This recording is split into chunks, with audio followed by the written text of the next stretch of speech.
Prisimenu, kai laikas praleistas kartu su draugais suvedė mus kartu. Tada tu mane erzinai, bet kažkuo ir traukiai. Ir aš savęs tada klausiau, nu ką tu jame matai? Ir dabar praėjus visai nedaug, tik 11 metų, aš galiu atsakyti į šį klausimą.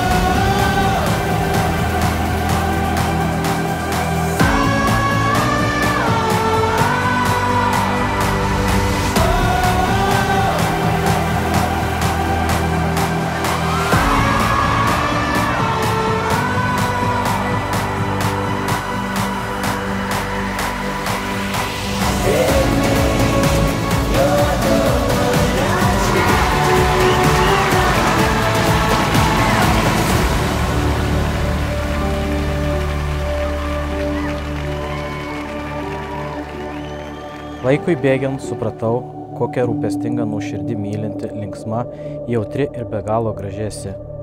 Šalia tavęs aš visada galiu jaustis savimi. Gyvenime mūsų lauks dar daug gražių akimirkų, kaip ši diena. Myliu tave, Katinuk.